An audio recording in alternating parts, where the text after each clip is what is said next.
Oh no.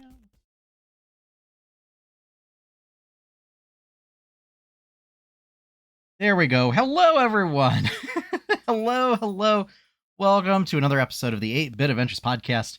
Sorry about that. Windows did an update, and of course, all my settings reset. But we are back for another week. So Courtney is still off this week, but I am your host, as always, Sean Hayes. And this week we're going to take a little break from interviewing guests and just do kind of a regular episode.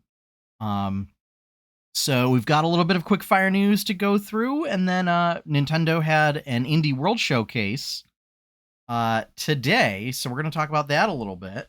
I just have to check on something that might go into the quickfire news.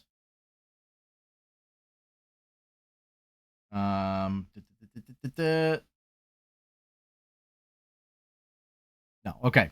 All right. Basically checking on something for Pokemon Unite. So, yeah, hope everyone's been having a great time. So unfortunately, sorry about no episode last week. There were some issues, some issues with the guests. That turns out couldn't release episodes. So we're just wiping the slate clean, starting over for this week. And it's a learning experience. So but for those of you who miss Courtney, she will be back in September. So looking forward to that. That does not mean we're gonna stop doing guest interviews by that point. It just means, we might be able to like brainstorm some stuff to try and do it on a more regular basis than what we were doing before. So now that I got that out of the way, why don't we get into to tonight's quickfire news, shall we?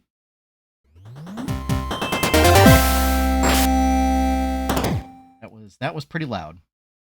That was pretty loud. Sorry about that. I'm obviously always tweaking the audio. And we can turn that down. Okay, so first up, get my slides ready. Here we go. This is great for the audio listeners. All right, so first up, Crunchyroll. Sony's Funimation purchased Crunchyroll, which is an anime streaming app, for $1.2 billion, citing an interest to, quote, create a unified anime subscription experience as soon as possible. So Funimation has their own service. Sounds like they bought Crunchyroll to like consolidate licenses and put it all under one roof. Folks that are currently subscribed to Funimation's service are skeptical of this, as it seems like they don't have a great service structure. So we'll see how that goes. Next up, Stardew Valley, beloved game by mostly everyone, will be available on Xbox Game Pass in fall 2021 for both Xbox and PC. So if for whatever reason you do not own this game yet, you will be able to get it as part of Xbox Game Pass this fall. Next up, we have, this was a new game announcement, Lightyear Frontier, which is a farming sim with mechs. So it's a farming and exploration sim that uses mechs. By Framebreak, it is intended to be sort of ecologically, environmentally conscious and anti-colonial. So one of the things that the dev team spoke about was like, because it takes place in space and you're going out to another world and everything, like they did not want it to be like you're coming out here to like set up a colony. It's, more like it's just you and you have to learn how to live with your environment. Like you're not out here to conquer the environment and, start mass producing things. It's the decisions that you make and stuff that you do will affect the environment around you in different ways. So one of the examples they gave was if you start, for example, like mass producing one crop, the local wildlife will take notice. and say, hey, this plant that is my staple source of food is now readily available at this like one central location. Well, we're all going to take advantage of that. Um, so yeah, I mean it's a really nice way of looking at things. And I appreciate taking an anti-colonial stance. Um, and especially being environmentally conscious and having stuff affect the environment. As a way to like, because that's something where like farming sims previously like haven't really touched upon. Is like what happens if you just start to create like this giant conglomerate farm. And that's like one of the things that's a little tongue in cheek about like Stardew Valley, is that you get away from like this bustling, busy city life to go live on a farm and live like a nice quiet country life. But like so many people just like go super hard on making like a giant factory farm, and it's like, wait, no, that's not the point of the game. But yeah, so this was it should be released or up on Steam for to add to your wish list pretty soon. So I think it's coming out for Xbox, PS5, and Steam maybe. But yeah, I paid attention to the Steam part. But you should be able to add it to your wish list soon to be able to track updates for it. Next up, Pokemon Go. Niantic announced that it was scaling back social distancing measures included in the game. And that caused a lot of feedback, we'll say. A lot of negative feedback. So in response to that negative feedback, they have said they're going to assemble an internal team to sort of balance the game's mission statement of like getting out and exploring places and going places, with user safety concerns regarding sort of interaction distance, like having to be close enough to other people to do things, or to be close enough to like a Pokestop or a gym, which might put you in close contact with other people when social distancing is still sort of on everybody's minds, and sort of COVID cases are picking back up. So we'll see how that goes. My hope is that they will keep in mind that the United States is like sitting at about 50% vaccination rate nationwide. And even the places that are doing really well are still maybe like 65-70% vaccinated, which is, it's still not quite enough. And now that we're starting to get to the tail end of summer, when fall hits, there's going to be seasonal viruses picking back up and everything. A lot of people are still kind of skittish about going out and like interacting in large groups. So we'll see how that goes. All right, last up for our quickfire news: Pokemon Unite, Pokemon Company's new MOBA game, had its first balance update for the game. A lot of buffs going around. A lot of the fire types got buffed. Cinderace kind of got nerfed a little bit, but Talonflame, Charizard got major buffs. Gengar got a nerf, and then the nerf ended up like breaking one of its core abilities that had to get fixed. And some slight tweaks here and there. The thing that I was checking was to see if Blastoise had been released into the game yet, and still doesn't look like there's been any word on that. So there was some talk of maybe it being today, but it looks like there hasn't been any word on that. But Blastoise is confirmed to be the next Pokemon, which makes sense because like technically it's already in the game. Like you actually play against like Squirtle and Wartortle for like your intro matches. So not sure why it wasn't included from the get-go, but that's that. So we'll see how the balance update kind of affects the game and what's going on. And to talk about that a little further, next week is our special guest is Kaya Berries, who is sort of a Heroes of the Storm and Pokemon Unite podcaster, streamer, and so to get her insights on all that cool stuff. I'm very excited about it. So I have certainly been playing this game. I was not expecting to play this game as much as I have been. So very exciting. That is going to round out our quickfire news for the week.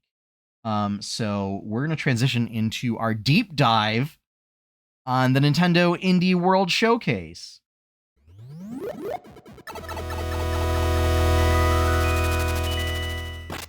Okay, so we're going to do a run through of all the games that were announced, along with like their release dates.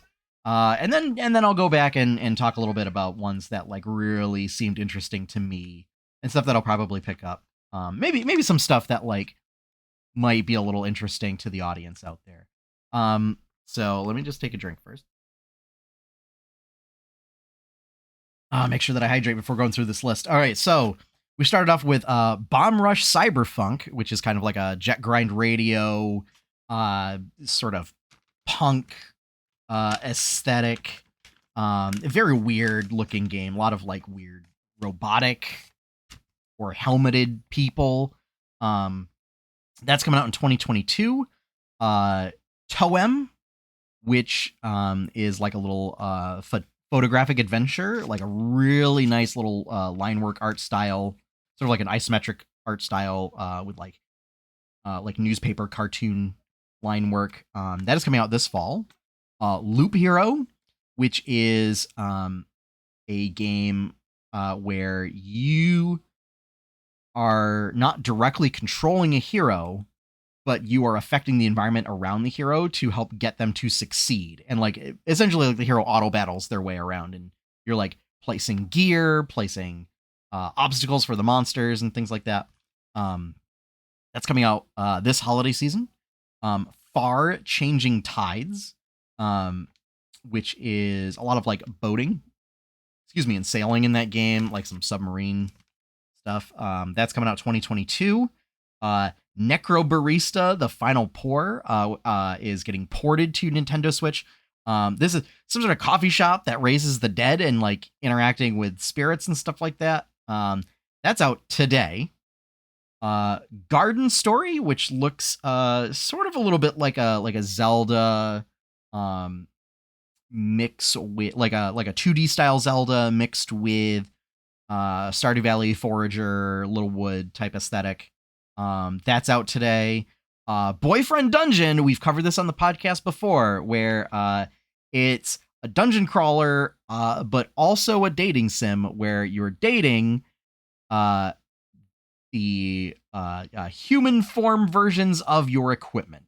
That is out today. That I'm sure that's going to be an interesting one for folks. Axiom Verge 2, sequel to Axiom Verge, sort of a Metroidvania. This is also out today. Shovel Knight Pocket Dungeon. Shovel Knight's back. This one is a dungeon crawler slash a puzzle game that looks really interesting. This is from Yacht Club Games. That's going to be out this holiday season. Islanders Console Edition, which is sort of a town building sim, but like you have specific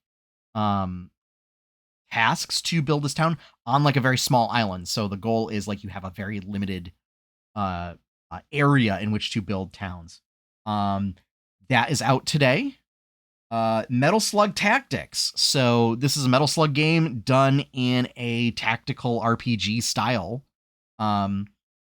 Complete with like, the Metal Slug aesthetic, like art aesthetic, and sort of, very classic tactical RPG combat mechanics. That's going to be out sometime 2022. Tetris Effect Connected. This was something people were not expecting at all. So it's sort of like a version of Tetris Effect that focuses on like multiplayer modes. Like it'll still have the single player mode, but there's a whole bunch of different little multiplayer modes, either like head to head or cooperative, involved in that. That's coming out October 8th. I would say visually, Tetris Effect has always been pretty good. So if you are a Tetris fan, Definitely check that one out. Astroneer, January 2022. 100 Days Winemaking Simulator. This one I think I caught the tail end of what was showing up on screen. I'm gonna have to look more into it because the art style looks pretty nice. And it's just like it's a sim game. It's not like The Sims, but just like a simulation type game. That's coming out this holiday season. Slime Rancher is out today. Curious Expedition 2, which had some sort of very sort of offbeat art style. Look like very turn-based RPG combat looks like. That's also out today. Lumberjack. It's a game where you have lumberjack bears and you go around breaking stuff up to get materials. I don't really know what else is going on besides that. That's coming out 2022. Gang Beasts, if you remember that on Steam, that's coming out this fall. And to round out the presentation, Chucklefish's Eastward is going to be releasing September 16th. And something that they didn't show in the showcase, because I guess it released last week, is Dreamscaper. I'll throw that in there and talk about that a little bit, because that looks pretty intriguing as well. So that is the list of stuff that was announced today. High up on my list is Shovel Knight. Just because I'm a big Shovel Knight fan. As well, I do enjoy puzzle games, so that's definitely going to be right up my alley. Like, dungeon crawling plus puzzle game seems really neat to me. And then it's got Shovel Knight, which is a great thematic. I have a lot of faith in Yacht Club. So I have very high confidence in that. Islanders seems pretty interesting to me. Just from, if you're into sort of that city nation building aspect, but having a very limited space. Something that like I sort of, put on my wish list, took on my wish list, thought about it, didn't think about it on Steam. But this might be something that I'll pick up on Switch. Tetris Effect Connected. I like Tetris 99. But I do got to change over the slide. I do like single player Tetris. Tetris 99, the whole battle royale thing, like, for me, was I got the couple of wins and then I was like, well, I achieved my goal. So excuse me, I'm not like super into, like, I'm not gonna play this competitively. I'm not gonna like go to tournaments and stuff. So I got the classic skin. That was like what I wanted. I want to be able to play NES Tetris, and that's what I want to do. So to play just regular marathon mode and then have these like really pretty aesthetic backgrounds and nice calming music, 100%. Gang Beasts is it's a game I saw it being streamed a while back, and it seemed hilarious. Like, I think that's a game where you go in there with a bunch of friends to play, and you have a wild time. I don't know if I'll actually pick it up or not, but it's definitely a fun thing to watch. Eastward, everybody seems to be waiting on Eastward to see how that's gonna do. Lot of really interesting like cinematics, and the art style it's very neat. It's got like a weird steampunk / cyberpunk type motif going on. And definitely interested in to see more of Garden Story. Just it looks like a cute little Zelda type game, but with like a farming aspect to it a little bit. So yeah, a lot of interesting stuff going on. I would encourage people, if you're a fan of Metal Slug, maybe check out Metal Slug Tactics, or if you're a fan of tactical RPGs. I like tactical RPGs, but I'm not super into Metal Slug, so like I might stay off of that. I've heard really great things about Slime Rancher. Like you just go around taming slimes. Like it's all slimes. So that's, it's weird. It's cool. So yeah. Um I think the big thing for me is Shovel Knight Pocket Dungeon. I did say I wanted to talk about Dreamscaper. So Dreamscaper is a roguelike where the idea is the game takes place like while you're dreaming. So you're playing through these like dreamscapes. And you start at the beginning, whenever you start a run. And you go through and you're picking up, powers and weapons and stuff like that. And you're fighting like representations of like what we perceive as negative emotions. So like fear, isolation, things like that. And by defeating them, like you might be overcoming them. But when you get killed, quote unquote, in the dream world, is you wake up. And then like while you're awake, there are things that you can do, like going to the coffee shop and things like that, that are how you sort of unlock different perks and things that then show up on future runs. So I think that's pretty interesting. And it's got a really great art style and a really, really nice soundtrack. I was watching another streamer stream some gameplay of it, and it looked really great. So I think that might be something that I stream in the future. So yeah.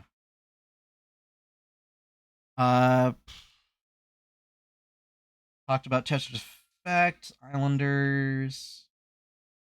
Yeah, I really want to. I need more information on 100 Days Winemaking Simulator, just to see what that's all about. Because like if it's like a hardcore sim, like I might not be interested in that. But like if it's a weird sort of like arcade style sim, maybe. Like there's a lot of really interesting outlets because like there's sort of like gardening and brewing and a little bit of like not quite alchemy, but like a little bit of like getting ingredients right, like a little bit of cooking elements and things when you're making like when you're gosh, I'm not sure, like brewing doesn't sound like the right word. uh Not distilling, like you don't distill wine, you don't brew wine. Yeah, I'm not sure. When you vent wine, I guess. That doesn't sound right. There's like a lot of different sort of tasks that go into that I think, feed into uh the sort of things that like make games like Stardew Valley enjoyable. Does not have fishing because I can't imagine any way you would fit fishing into that game. So that there is a knock against that, from my own personal perspective. But that's okay. That's okay. Uh, so yeah, that brings up another point. We'll have to see if fishing makes its way into like Eastward, Slime Rancher, Shovel Knight Pocketed. I don't. It's not going to go into Shovel Knight. Garden Story. Really interested to see where fishing fits in. Um, so we'll see about that. Uh, yeah. So I think that's going to wrap up the deep dive for this week. Do we have any questions, comments from chat before I move on to just what's coming up with 8-Bit Adventures? No, it doesn't seem to be. Okay. So, all right, as I said, next week we've got Kaya Berries coming on to talk about Pokemon Unite. So we're going to do it so like sort of the previous guest episodes, we're just going to do a deep dive on that. I'm not going to really go into quickfire news. Then the week after that is going to be another solo cast like this one. And then we should be back onto sort of our regular rotation. But we are gonna try and have more guests on. Just I think it would be a nice way to just talk with people. meet people, you know, hear their stories, what they got going on, help expand outreach um, into some stuff that like Courtney and I might not be experts on, uh, which is a great deal of things. Uh, Not to knock Courtney, that's more of a knock on myself. Um, uh, and So starting not this coming Sunday, but the following Sunday, I will be adding a comics making stream on Sunday mornings where I will be streaming essentially me doing my weekly 8-Bit Adventures comic. So um, be on the lookout for that. If you've been lamenting that you haven't been able to catch the streams, that should be one that's at a different time frame. And it's just going to be exclusively art. Like, it's not going to be gameplay or anything like that. So if you just want to come hang out, chill, watch some art be made, um, if that's your cup of tea while you have a cup of tea, there you go. All right. So yeah, that's what's going on. As far as, I'm not really going to get into quest log just because it's been so long. We'll pick it back up when Courtney comes back. And just because there's been so much going on that like it's been difficult to actually keep on top of tasks. That's it. So, I think that's actually going to probably wrap up this episode. I know it was a little bit of a shorter episode, but it was kind of a light news week. And the Nindy showcase, able to really run right through what's going on there. But as I said, the main goal is to just ensure that the folks involved, either myself or the other folks who are tangentially related to the podcast and stuff that I do, or directly involved with the podcast and stuff that I do, whether it be Tales of Jamora, 8-Bit Adventures, Berkshire Bites, the streams, all that stuff, just to make sure that they're doing well. People come before product content. So yeah, I don't know where I'm going with that. Just things will go back to normal when Courtney comes back, but obviously we want to make sure that she is at her best. So just give her all the time that she needs. And until then, we'll have shorter episodes just because I don't have the banter going back and forth. So I am still trying to work on a guest for the 25th, but the backup plan is to have a regular solo cast like this. I'm not going to drag this out any further. So if you would like to see more content from 8-Bit Adventures, be sure to check out 8-bitadventures.com. Over there, you can find comics, artwork, podcasts, streams, VODs, and more. So that's 8-bitadventures.com. If you want to help support that content, you can become a patron over at patreon.com/8bitadventures. Patrons get things like early access to comics, some patron exclusive comics and content, behind the scenes, sort of early access to stuff for Tales of Jamora, and just the Jamora campaign setting, exclusive channels in Discord, and a discount on merch. 10% discount on merch in the merch shop, which is you can find that over on the site. Finally, our opening theme is One Up by Professor Shy Guy. You can find his work over professorshyguy.bandcamp.com. And with that, I'm going to wrap up this episode. I won't keep you any longer. But thank you for coming. Thank you for listening. If you are listening to this on an audio version of the podcast, and you get it from a place where you can leave reviews, please consider leaving a 5-star review if you enjoyed it, because that does help.